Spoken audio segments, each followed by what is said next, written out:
Chapter 18. Napangiti ako ng mapait. Not everybody deserves a second chance, Jasper. Ang totoo niyan, nabigyan ko na siya ng second chance. Kahit alam kong niloko niya ako, hinabol ko pa rin siya. 2 beses niya akong pinagtabuyan. And worst, hindi ko na ituloy ang sasabihin ko. And worst, namatayan ako ng anak dahil sa kakahabol sa kanya. Ang mabuti pa ay kumain na tayo. Gutom na ako. Pag-aya na lang sa amin ni Heaven. Kumain na kaming 3 sa dining area. Mabuti na lang at nakapagluto ng mabilis ang kasambahay namin. Halos malipasan tuloy kaming 3 ng gutom dahil sa nangyari doon sa restaurant. Dumating naman agad ang driver na kumuha ng kotse ni Jasper at nagpaalam na ito na uuwi na. Mag-ingat ka, Jasper. Huwag mong kalimutan na sunduin ako bukas. Paalam ko. Yes, Ma'am Miracle. Magpagwapo ka palalo, ha? Pabirong wika ko na lang. Sinarado ko ni Jasper ang bintana ng sasakyan niya. Tinanaw ko na lang ang kotse niya bago mawala sa paningin ko at sinarado ko ang gate. Umakyat na ako sa kwarto ko at ginawa ang night routine ko bago matulog. Nakahiga na ako sa kama ay hindi mawaglit sa isip ko ang ginawa ni Jared kanina. Mahihirapan yata ako na matulog dahil sa labis na inis. Nawala lang ang isipan ko kay Jared nang bigla kong narinig ang cellphone kong nagring. Sobrang late na para may tumawag sa akin ng tungkol sa trabaho. Nang tiningnan ko ay hindi registered ang number. Hello. Ilang segundo pa yata ang lumipas bago may nagsalita sa kabilang linya. Baby, biglang kumabog ang dibdib ko nang marinig ang boses ni Jared. How did you get my number? Galit na tanong ko. Hindi nagsalita si Jared. Bigla ko naman na na-realize na alam ng mga parents at guardian ang number ko. Can we talk? I'm sorry about, Mr. Caballero. Wala akong panahon na makipag-usap sa'yo. Pinutol ko agad ang sinasabi niya. Baby, please. I still love you. Hindi ako papayag na may ibang lalaki sa buhay mo. Mariing sabi ni Jared. Parang tumigil ang mundo ko nang narinig ang sinabi niya. Hindi naman ako pwede mamali ng dinig. Still love me raw. Pagak na tawa ang pinakawalan ko para marinig ni Jared. Mr. Caballero, you never said that you love me before. Never. Kaya itigil mo na ang kasinungalingan mo. Hindi mo ko minahal kahit minsan. Ginawa mo lang akong parausan. You're just obsessed with my body. Lahat ng masasakit na sinabi mo, tandang-tanda ko pa. Kaya wag na wag mong sabihin na mahal mo pa rin ako dahil napakalaki mong sinungaling. Baby, I love why? Hindi ko na pinatapos ang sinasabi niya at pinatayan ko siya ng tawag. Naihagis ko ang cellphone ko sa kama. How dare him? Ang kapal ng apog ng lalaking yun. Nag-try pa na tumawag si Jared pero hindi ko pinansin. Umabot pa yata ng 10 try ang ginawa niya. Hanggang sa tila nagsawa na siya. Kinuha ko ang cellphone na hinagis ko, nakita ko na umabot ng missed calls ang ginawa niya. Matagal pa akong napatitig sa cellphone ko. Balak kong i-block na ang number ni Jared pero biglang may text akong na-receive na galing sa kanya. From unregistered number, I love you, Miracle. I swear that I love you. Mahal na mahal kita. Hiwalayan mo ang fake boyfriend mo kung ayaw mong sirain ko ang buhay niya.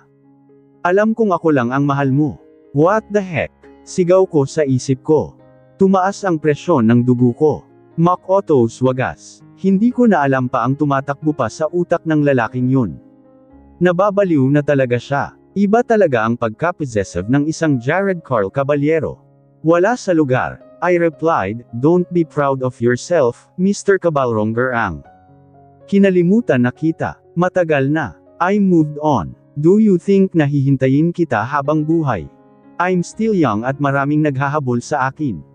Hindi ko ikakahon ang sarili ko sa lalaking manloloko na gaya mo. Tandang pananong. Maghanap ka na lang ng lolokohan mo. I blocked him after I sent the message. Hindi ko na tuloy alam kung anong oras pa ako nakatulog dahil sa halo-halong nararamdaman ng gabing yun. Kinabukasan ay muntik pa akong malate. Hindi ko narinig ang alarm ko at mabuti na lang at kinatok ako ni Heaven. Pinilit kong bumangon at ramdam ko ang puyat. Sumabay na lang ako sa kotse ni Heaven at hinatid ako dito sa school. Binilisan ko na lang na mag-breakfast sa kantin at ilang minuto akong na-late sa klase ko. Good morning, Teacher Miracle. Masayang bati sa akin ng mga bata pagkapasok ko pa lang. Good morning, kids. Nakangiting bati ko. Lumingon ako sa upuan kung saan nakaupo ang kambal na kabalyero. Biglang nawala ang ngiti ko nang nakita kong bakante ang upuan ng dalawa. Tumingin ako sa wristwatch ko. Nasa 5 minutes late na ako pero wala pa ang kambal. Tinuloy ko na lang ang pagtuturo. Inalis ko sa isip ko ang mga anak ni Jared kahit napapaisip ako kung bakit absent sila. Kahit papaano ay nakaramdam ako ng concern at baka may sakit ang kambal. Lalo na si Renz 3/4 Carlo na ewan ko ba, parang sa ilang araw na tinuturuan ko siya ay napapalapit ako sa bata kahit hindi naman dapat. Wala rin naman akong natanggap na text mula sa guardian ng kambal kung bakit sila absent. Kung si Jared naman ang nag-text ay hindi ko na rin naman ma-receive yun dahil blinak ko na ang number niya. Lumipas ang ilang oras at natapos na rin ang klase ko. Naupo muna ako sa table ko sa faculty at nag-check ng ilang activities na pinagawa ko sa estudyante ko. Bago pamatak ang 12:00 ay tumawag pa sa akin si Jasper at tinanong kung tutuloy raw ba siya na magsundo sa akin mamaya at nagsabi kong tuloy dahil hindi ko rin naman dala ang kotse ko. Mahirap na at baka bigla ko na naman na makita si Jared na nasa labas ng school. At least ay nakikita niyang may masugid akong boyfriend. Wala na akong pakialam kung hindi siya maniwala. Problema niya yun. Teacher, Mira, sabay na tayong mag-lunch. Aya sa akin ng isang teacher at nagsabi naman ako ng eyes. Tumingin ako sa oras at ilang minuto na lang ay lunchtime na kaya sininop ko na ang mga gamit at tinabi. Teacher, Mira, I need to talk to you. Sambit ng school head na lumapit sa table ko. Opo, ma'am. Agad akong sumunod sa office ni ma'am at pinaupo ako sa table niya. Miracle, aware ka naman na may tutoring service ang school natin, right? Tumango ako. Opo, ma'am. May special request kasi sa akin ng isang parent ng 2 estudyante mo. The Caballero Twins. Bigla akong kinabahan kasabay ng pagkunot ng noo ko nang mereng ko ang apelyido ng kinaiinisan ko. Ano po yun? Kailangan mong i-tutor ang anak ni Mr. Caballero, hindi sila makakapasok ng 2 linggo rito sa school. Ikaw na ang mismong pupunta sa mansion nila para turuan ang kambal. Simulan mo na ngayong araw. Don't worry, may ibang magtuturo ng afternoon class mo. What the hell? Napatanga na lang ako sa inuutos ng head namin. Thank you po, kuya. Magalang na sabi ko sa driver ng school service matapos akong ibaba sa isang mansion na malapit ang sa school kung saan ako nagtatrabaho. Nasa isang kilalang village ako na alam kong residence ng mga bilyonaryo. Isang malalim na buntong hininga muna ang pinakawalan ko bago nagpasya na mag-doorbell sa isang mataas na gate.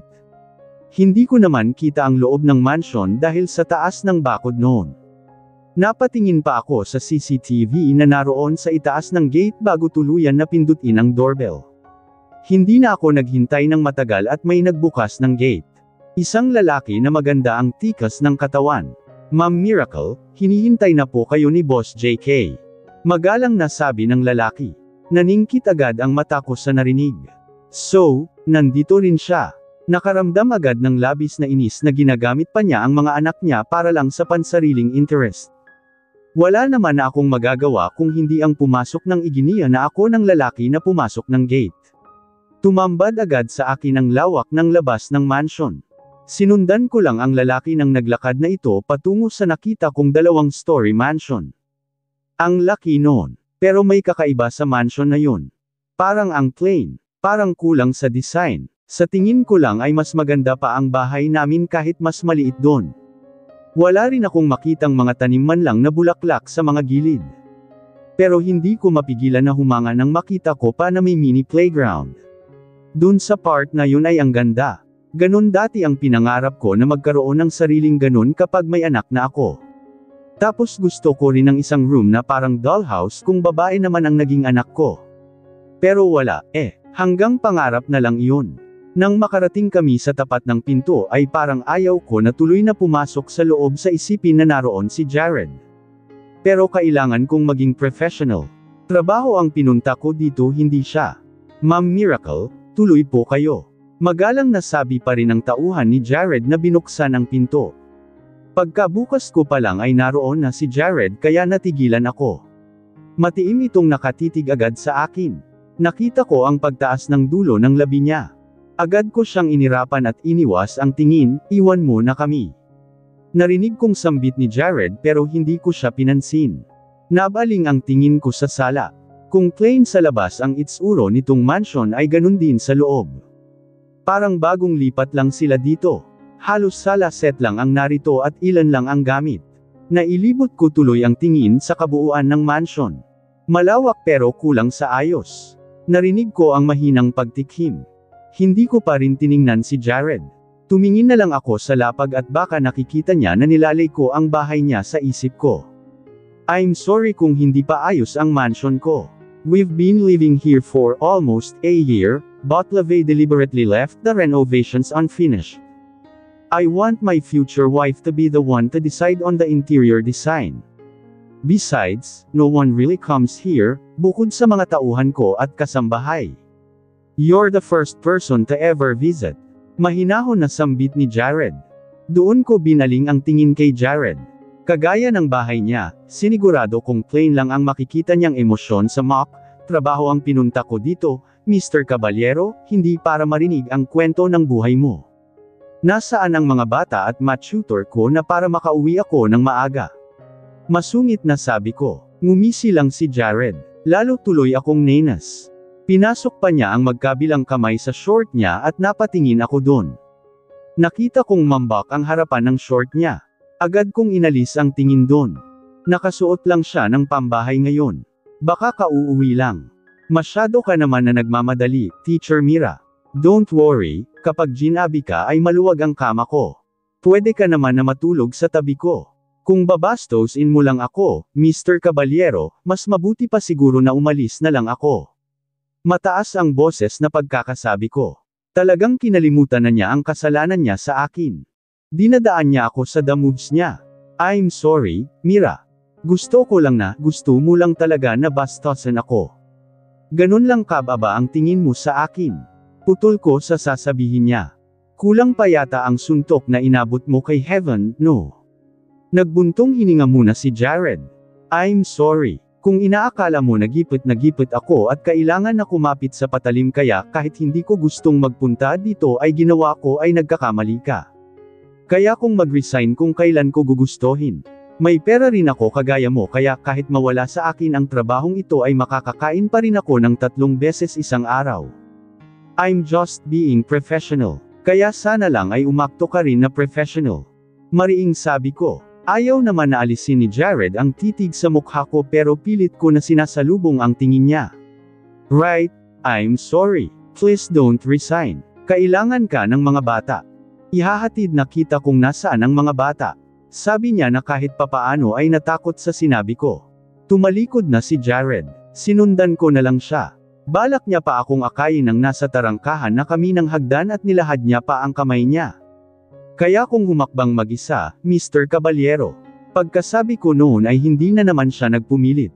Sinundan ko na lang nang siya ng lakad hanggang sa makarating kami sa isang kwarto at binuksan yun ni Jared matapos kumatok.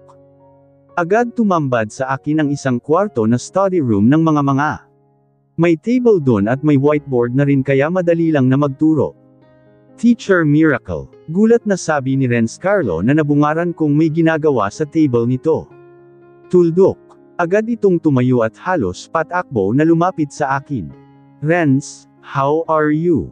Nakangiting tanong ko. I'm sad po, teacher. Akala ko po kasi ay hindi ko na kayo makikita today. Oh, ang sweet na bata, mas lumapad tuloy ang ngiti ko.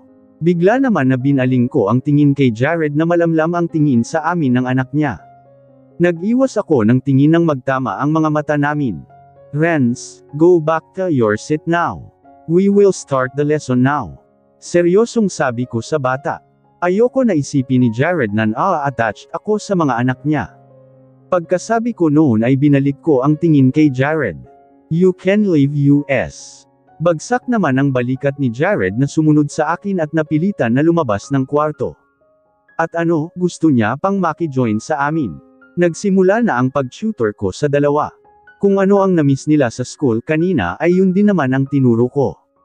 Marunong ang dalawang bata. Pareho rin silang sweet sa akin, though mas malapit sa puso ko si Renz Carlo, siguro dahil lalaki rin ang namatay kong anak. Halos hindi ko na rin nga namalayan ang oras sa pagtuturo sa dalawa. Aaminin ko na nag-enjoy ako at mas madali na magturo sa dalawa kesa sa maraming estudyante sa harap ko. Patapos na kami nang may kumatok sa pinto at nang binuksan ko ay si Jared yun na may dalang tray ng pagkain. Juice at sandwich ang laman. Nilakihan ko pa ang bukas ng pinto para makapasok siya ng maayos. Hindi lang ang pagkain ang nalanghap ko nang dumaan na si Jared, pati ang katawan niya na fresh at bagong ligaw siya. Iba na rin ang suot niya. Nakasuot na ng pantalon at polo shirt at parang aalis siya. Wow! Thank you, Daddy. Biglang sabi naman ng dalawang bata. How's your study? Narinig ko pang tanong ni Jared bago ko binaling sa kanila ang tingin matapos kong isara ang pinto. Nilalagay ni Jared ang mga pagkain sa table ni Cinderella at Renz Carlo. Ganito pala siya maging daddy, hands-on. Luhim na naman na may kumirot sa puso ko nang makita ang eksena na dating pinapangarap ko. Nag-enjoy po kami, Daddy. Magaling po kasi magturo si teacher. Masayang sabi ni Cinderella. Me too, Daddy. I really like Teacher Miracle. Mabait na maganda pa. Bigla naman akong nag-blush sa papuri sa akin ni Renz Carlo. Napatingin tuloy sa akin si Jared at nakita na namumula ako. Bigla nitong binaling muli ang tingin kay Renz Carlo. Gusto mo ba na magkaroon ng mommy na kagaya ni teacher? Tanong nito sa anak na kinalaki ng mata ko. Mr. Caballero, hindi naman maganda na tinatanong yan sa mga bata. Sambit ko na hindi magawang alisin ang inis sa boses ko. Pinuntahan ko ang bag ko na doon ko nilagay sa isang couch na nasa sulok. Kinuha ko ang cellphone sa bag ko at mabilis na nag-text kay Jasper na sunduin na ako. Nang matapos kong mag-text ay lumingon ako at nakatitig sa akin si Jared. Iniwas ko ang tingin sa kanya at kinuha ko ang bag ko para isukbit sa balikat ko at naglakad na ako. Renz Carlo, Cinderella. Teacher is going home na, ha? I'll see you tomorrow. Kalamadong sabi ko kahit nababad trip na ako. Thank you, Teacher Miracle. Take care po. Sambit ng dalawa habang kinukumpas nila ang mga kamay nila habang nagpapalam. Hindi ko na ginawa na magpaalam pa kay Jared. Agad kong binuksan ang pinto at lumabas. Alam ko naman na ang daan pababa ng mansion at magpapalim na lang ako sa tauhan para makalabas ako dito at mas ando na Jasper. Mira, ihahatid na kita. Bigla ay habol sa akin ni Jared, hindi ko na siya ginawang lingunin at naglakad na lang sa may hallway na parang walang narinig. Pero binilisan ni Jared ang lakad hanggang sa hinarang na niya ang katawan sa dadaanan ko. Mr. Caballero, hindi mo ako kailangan ihatid. May boyfriend akong maghahatid sa akin. Bigla kong nakita ang pagdilim ng tingin ni Jared. No, biglang sambit nito. Nagulat ako nang hinawakan ni Jared ang braso ko at medyo marahas yun para madala ako sa loob ng pinto na nasa gilid namin. Ipinasok niya ako sa pinto at biglang nilock yun at humarap sa akin. Kinabahan ako pero hindi naman ako nagpatalo sa kaba ko. Hindi naman malapit ang distansya niya sa akin. No, Mira, you're not going with anyone except me. Huwag mo kong bigyan ng dahilan para magselos. Bigla na naman nagpuyos ang dibdib ko sa galit. Naririnig mo ba ang sinasabi mo? Nakuyam ko naman ang kamay ko. Parang gusto kong manuntok. Baby, please, mag-usap tayo ng maayos. Just let me explain. Bigla ay humakbang na si Jared sa harap ko na halos wala ng space sa pagitan namin. Humakbang ako paatras pero naramdaman ko na ang dingding sa likod ko. Sinabi ko nang hindi ko kailangan ng explanation mo. Matigas na sabi ko, sabay tulak sa dibdib ni Jared. Ayoko nang bigyan siya ng dahilan na natatameme ako kapag malapit siya sa akin. Please, baby, Jared. Tigilan mo na ako. Mabait pa ako sa demonyong katulad mo dahil nagagawa ko pang turuan ang mga anak mo. Tumalikod ako, hinawakan ko ang doorknob. Akmang pipihitin ko yun ay naramdaman ko ang pagyakap ni Jared mula sa likod ko. I'm sorry, baby, please don't go. I love you. I love you. Believe me, hindi ko ginustong saktan ko. Napilitan lang ako dahil nasa delikado kang sitwasyon. Kapag okay na ang lahat, ipapaliwanag ko sa'yo. I just want your assurance that you are mine. Hinawakan ko ang mga kamay ni Jared na nakayakap sa akin. Mariin ko yon na tinanggal sa kamay. Hinarap ko siya. Mabuti at may kaunting space na sa pagitan namin. Narinig ko na naman ang pinangarap kong "I love you" dati. Pinapaalala lang sa akin kung gaano ako naging tanga. Enough with your lies, Mr. Caballero. Kung totoo man o hindi ang dahilan mo, I don't care anymore. You're so selfish. Sarili mo lang ang iniisip mo. Consider this the last warning, kapag ginulo mo pa ako uli, maghanap ka na ng ibang tutor ng anak mo. Wala ka ng dahilan para gipitin ako. Baby, wala nang masabi si Jared. Nakikita kong naaawa siya sa akin. Alam kong nakikita ni Jared ang bitterness sa mukha ko. Mabuti na lang at nag-isang hakbang siya palayo sa akin. Natakot siguro sa sinabi kong hindi ko na i-tutor ang mga anak niya. You know what? Palibhasa, may dalawa kang anak at naghahanap na lang ng magiging asawa para mag-alaga ng mga anak. Kaya siguro ako ang tina-target mo ngayon. Pues, hindi mangyayari yun, Mr. Caballero. Nasusuklam na ako sa mukha mo, sa totoo lang. Pinapaalala mo lang ang namatay kong anak. Napalunok si Jared. Forgive me. Ang hirap kontrolin ng nararamdaman ko. Lumalabas sa mata ko ang halo-halong emosyon ko.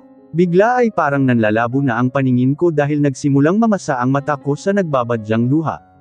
Itatama ko lahat ng ginawa ko, baby. I swear, just give me a last chance. Muling sabi ni Jared, walang kapatawaran ang nangyari sa anak ko. Kaya wag ka nang umasa na papatawarin pa kita. Nakita kong nasasaktan si Jared sa mga sinabi ko. And he deserves it. Wala pa sa kalahati ang dinulot niya sa aking sakit. At hanggang ngayon ay sinasaktan niya pa rin ako sa mga kinikilos niya. Tumalikod na ako. Nang pinahihit ko ang doorknob ay hindi ko naman naramdaman na pinigilan pa niya ako. Nang lumabas ako sa kwarto at sinara ang pinto ay narinig ko pa ang malakas na mura ni Jared. Parang may hinampes pa itong kung ano sa loob. Tumulo pa ang luha ko. Mabuti at ngayon lang lumabas dahil ayokong nakikita na ni Jared na iniiyakan ko pa siya. Agad kong pinunasan ang luha at naglakad na pababa ng hagdan na nakita ko. Nakita ko sa ibaba ang isang kasambahay na may akay na naka-wheelchair pa na matanda. Parang nasa lagpas 80 years old na ang matandang yun. Good afternoon po. Magalang na bati ko. Napatingin pa sa akin ang matanda at parang nagulat pa ito. Who are you, hiha? Nang hihinang tanong nito. I'm the twins teacher. Magalang na sagot ko. Nag-tutor po ako. Sagot na parang hindi naman pinakinggan ng matanda na sa may likuran ko nakatingin. Baka mahina na rin ang pandinig nito. Lolo, bigla akong napalingon sa nagsalita. Si Jared na sumunod na dito sa baba. Bigla tuloy bumalik ang inis ko sa kanya.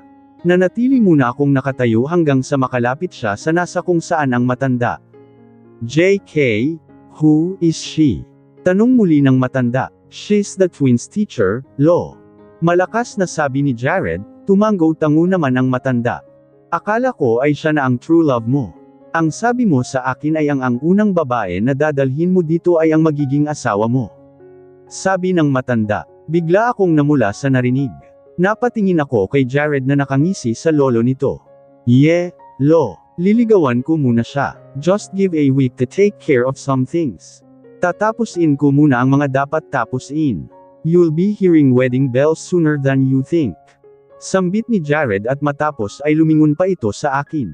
Sok. Hindi talaga siya nadadala sa pinagsasabi ko kanina. Bigla akong nag-iwas ng tingin.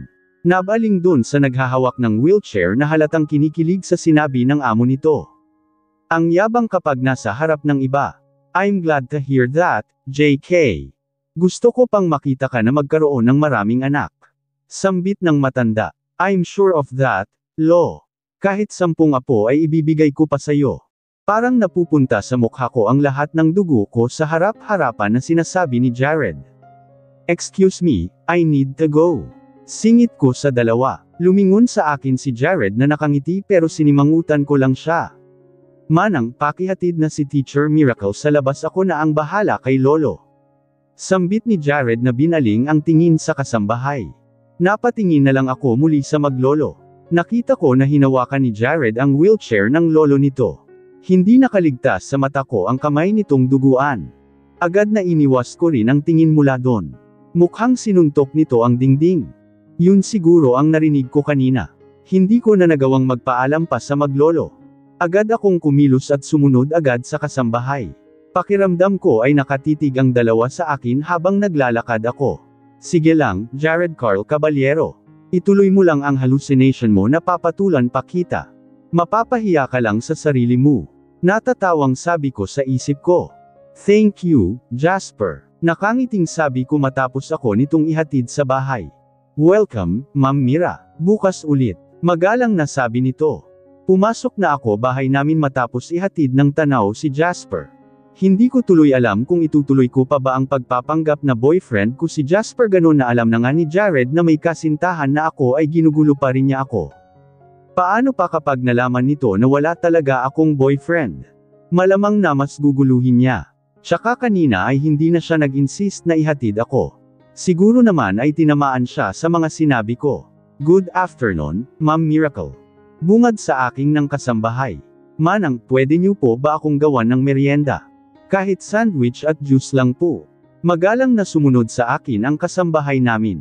Maaga pa naman. Nag-aaya kanina sa akin si Jasper na dumaan sa isang fast food para kumain pero tinanggihan ko. Wala akong gana na magstay pa sa labas. Gusto ko na lang na humilata dito sa kama ko kaya kahit gutom ako ay tinananggihan ko si Jasper. Nang makarating ako sa kwarto ay doon ako nagmukmak. Lahat ng ginawa ni Jared sa akin ay tumatakbo na sa isip ko.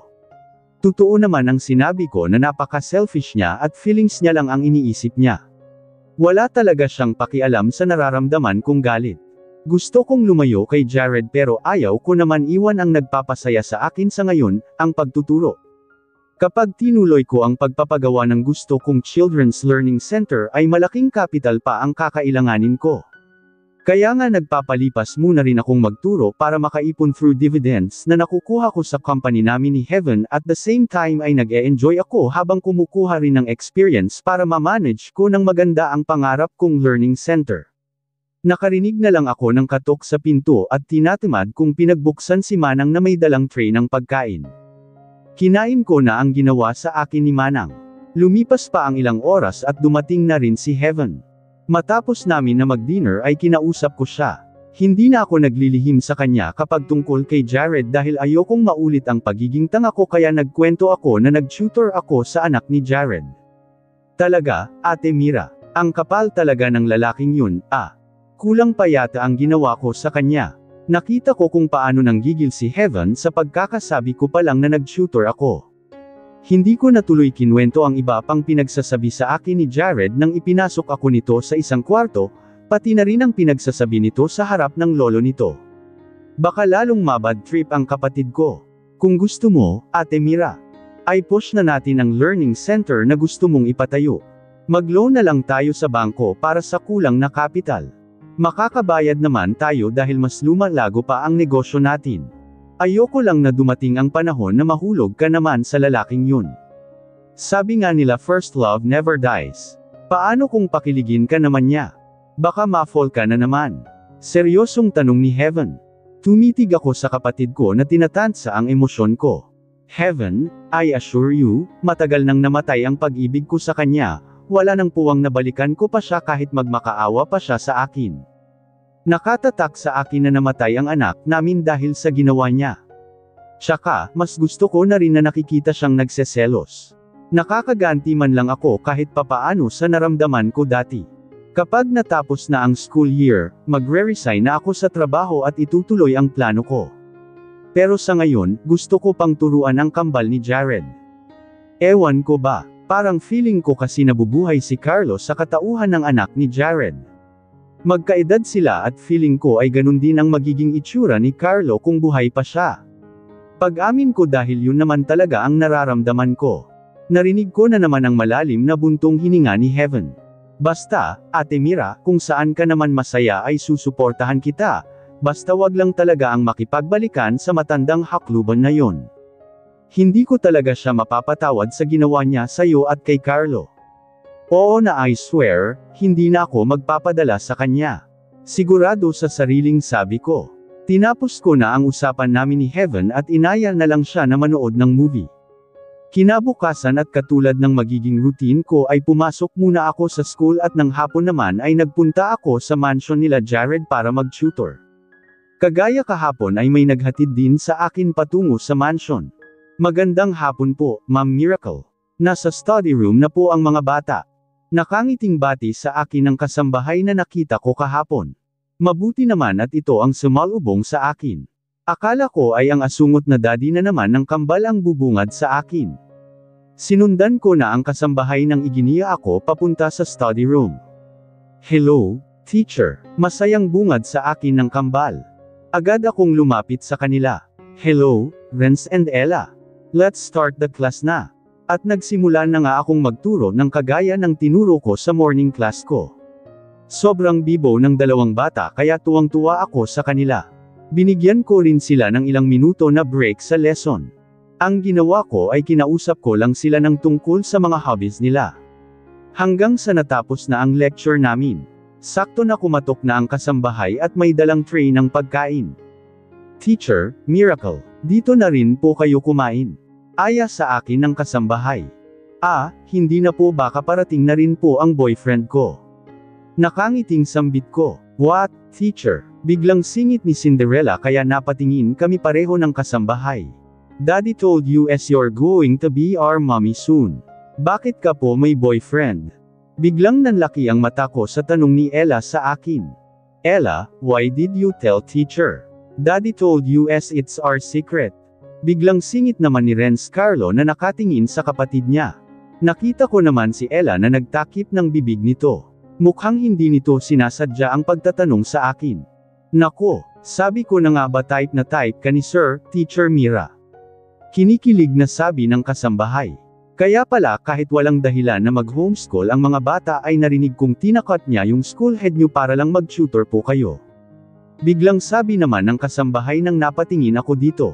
What? Galit na tanong ko. Nabigla tuloy ang kasambahay sa reaction ko. Pati ito ay nadulas. Agad na tumaas na naman ang presyon ng dugo ko. Though may idea naman ako na ginigipit ako ni Jared ay iba pa rin na napatunayan ko ngayon na gumamit na naman siya ng pananakot. Nako, teacher, pasensya na po. Please po wag niyo po akong susumbong kay Sir JK. Baka po tanggalan ako ng trabaho. Nakita ko ang pagmamakaawa sa mukha ng kasambahay. Pero hindi ko kayang hindi ito ay confront. Una, si Arthur, pangalawa naman ang school head namin. Sumosobra na siya. Nasaan po ba siya, Manang? Kakausapin ko lang. Hindi ko mapigilan ang gigil ko. Wala na tuloy akong pakialam kung nakikita ng kambal na naiinis ako. Teacher Miracle, please, wag niyo po akong isumbong. Tuldok-tuldok. Baka tanggalin ako ni Sir JK sa trabaho. Pagmamakaawa muli ng kasambahay. May sasabihin lang po ako sa kanya, Manang. Ang sambit ko na lang para ituro niya kung nasaan ang Jared na yon. Wala po siya, teacher. Ang sabi po kasi niya mga 3 o 4 na araw po siyang mawawala at may aasikasuhin lang, na kayo kong sagot na nito. Buwisit talaga siya. Kinalma ko ang sarili at lumingon sa kambal. Pinilit kong ngumiti para hindi naman sila matakot. Kids, I need to go home now, ha? I'll see you tomorrow. Take care, Teacher Miracle. Nakangiting sabi na ng kambal. Ginulo ko na lang pareho ang buhok ng kambal. Hindi ko rin na maiwasan na bigyan sila pareho ng halik sa pisngi. Teacher, hindi na po ba kayo magme-merienda dito? Pahabol pa ng kasambahay. Hindi na po, Manang. Salamat po. Pilit akong ngumiti para hindi na matens ang kasambahay. Hinatid naman ako ni Manang papalabas ng mansion. Tinatawagan ko na rin si Jasper at Nosando naman agad ako ng fake boyfriend ko. Oh, bakit parang bad trip ka, Ma'am Mira? May nangyari ba? Tanong ni Jasper na nagsimula ng mag-drive. Kasi, yung matandang Jared na yun. Tama ang hinala ko na may kinalaman nga siya kung bakit ako pinag-tutor sa mga anak niya. Una si Arthur tapos yung trabaho ko naman ang pinupuntirya niya. I'm not surprised kung pati ikaw ay takutin niya. Pero nasa amin naman ni Heaven ang loyalty mo, di ba? Nilingan ko si Jasper na seryosong nagdadrive. Napakunot na lang ang noo ko na tila pinagpapawisan ang noo niya. Oo naman, ma'am. Kahit takutin niya pa ako. Kahit mag-offer pa siya ng milyon, nasa inyo ang loyalty ko. Malaki ang utang na loob ko sa inyong magkapatid, ma'am. Tuldok-tuldok. Tsaka hawak niyo ang sikreto ko. Ayoko na malantad sa father ko na bakla ako dahil baka patayin ako noon. Salamat, Jasper. Tuldok-tuldok. Maaasahan ka talaga. Pero maybe na tayo, Ma'am Mira. Tuldok-tuldok. Napansin ko na hindi ka kasi nag-unwind. Baka gusto mo na sumama na lang sa akin sa weekend. Sa may hot air balloon festival. Hot air balloon. Parang nakakatakot naman yata yon, Jasper. Hindi naman, Ma-em. Mag-e-enjoy ka dun at mare-relax panigurado. Hindi ba delikado yun? Hindi, ma'am. May trained staff from festival at sumusunod naman sa safety protocols para safe. Paliwanag niya, tama si Jasper. Hindi na rin kasi ako nakakapag-unwind. Kaya minsan laging napupuno ang utak ko ng mga negatibong bagay. Siguro nga ay subukan ko minsan ang ganong rides para magka-spice naman ang buhay. Sige, payag ako. Aayain ko na rin Heaven, para makapamasyal siya. Workaholic din ang babaeng yun, Sambit ko sa kanya, ay, ma'am, mas okay na tayong dalawa na lang. Ang alam ko ay busy siya this weekend. Next time na lang natin siya isama. Okay, magkita tayo sa weekend. Hanggang sa makarating na ako ng bahay. Sinabi ko rin ang plano ko kay Heaven at tama si Jasper na may pinagkakaabalahan ang kapatid ko. Kaya kahit inaya ko ito ay hindi raw kaya ng schedule nito. Lang araw na lang naman ang hihintayin ko bago mag-weekend. Kinabukasan ay nagpatuloy ako sa ginawa kong pagpasok sa school sa morning at tutor naman sa hapon. Maaga rin naman akong umuwi. Ate Mira, sa makalawa na pala ang punta niyo ni Jasper sa Hot Air Balloon Festival, no? Tanong ni Heaven habang papaupo kami sa sofa sa entertainment room namin para manood muna ng TV. Tapos na kaming kumain at naisipan namin na manood muna ng news bago magpunta sa kanya-kanyang room para naman makapagpahinga. Oo, Heaven, hindi ba talaga kaya ng schedule mo? Tanong ko habang binubuksan ng TV. Hindi, ate. Maybe next time. Hindi ko na narinig pa ang mga sunod na sinabi ni Heaven nang bigla kong nakita ang news report. Agad na napakunot ang noo ko nang mapagsino ang nasa screen. Sir Henry. Naapaawang ang bibig ko ng malaki dahil sa gulat. Tungkol sa drugs ang news na yon. Nasa quote ang 100 million na transaksyon ng droga sa pagitan ng mga sindikato. 2 malaking sindikato sa Pilipinas ang nahuli. Ate, may problema ba? Narinig kong tanong ng kapatid ko pero hindi ko magawang lumingon sa kanya. Heaven. Yung lalaki. Kilala ko siya. Half-brother siya ni Jared. Usual ko na doon sa TV nakatingin habang nagsasalita. Bigla ay na-focus ang camera sa mismong mukha ni Sir Henry. Mas nagulat ako sa nakita. Heaven. Yung tattoo niya. Malakas na sabi ko kasabay ng malakas na kabog ng dibdib ko. Napatayo pa ako sabay takip sa bibig na kusang umawang nang makita ko ang tattoo sa bandang leeg ni Sir Henry. Ano, ate? Bigla tuloy na tumayo rin si Heaven ay hinawakan pa ako. Kagaya ng tattoo ng taong sumaksak sa akin. Hindi ako pwedeng magkamali. Doon din sa parteng yun nakalagay. Yun lang ang naitindaan ko sa kung sino man ang gumawa sa amin ng masama sa batang nakidnap. Alam ko na unang beses na nakita ko si Sir Henry ng aplikante pa lang ako ay napansin ko na ang tattoo na yun. Pero natatakpan yun ng color nito. Ngayon na nakita ko na ng buo ay sigurado akong ganun ang itsura ng tattoo ng taong sumaksak sa akin dati. Kakaibang tattoo naman kasi yun. Parang simbolo ng kung ano at first time ko makakita ng ganong simbol. Sigurado ka, Ate Mira? Oo, sambit ko. Hindi ko maipaliwanag ang emosyon ko. Bumalik na naman ang takot na naramdaman ko dati. Pero syempre na hindi pa rin ako sigurado kung siya nga ang sumaksak sa akin dahil nakatikip ang mukha nito nang ginawa ang krimen sa amin ng kakawang bata na nakasama ko dati. Hindi ko na rin maalala ang boses ng lalaking yun. Parang ngayon lang nag-sink in sa akin na medyo kabalto ni Sir Henry ang kidnapper. Lang sandali pa ang lumipas at natapos na ang report. Nanghihina akong napaupo muli sa sofa. Isa lang ang sigurado, Ate Mira. Delikado talaga ang pamilya Caballero. Hindi natin alam na baka pati ang Jared na yun ay sindikato rin. Mukhang kailangan mo siyang layuan sa lalong madaling panahon. Masamang tao siya, mariing sabi ni Heaven. Imposibleng hindi aware si Jared na sindikato ang kapatid niya. Ano pa kaya ang hindi ko alam sa lalaking yun? Hindi ako makapaniwala na related din sa drugs ang pamilya Caballero. Ngayon ay labis na turn off ang nararamdaman ko kay Jared. Tama si Heaven. Masamang tao si Jared. Excited ka na ba, Ma'am Mira? Napalingon ako kay Jasper habang nakapila na kami sa admission para sa hot air balloon ride. Maaga kaming nakarating ni Jasper dito sa Pampanga. Mahaba ang biyahe pero mukhang magiging worth it naman ang pagod dahil ngayon ay nakikita ko na ang makukulay na hot air balloon sa malawak na area. Oo, excited na ako. Masayang sabi ko kay Jasper na nasa tabi ko. At least ay legit naman ang saya na nararamdaman ko ngayon. Matapos ang ilang araw na stress ako simula nang malaman ko na galing sa pamilya ng sindikato si Jared ay hindi na siya nawala sa isip ko. Ewan ko ba, nagpatuloy naman ako sa pagtuturo kay Renz Carlo at Cinderella ng ilang araw at hindi ko rin naman nakita na si Jared.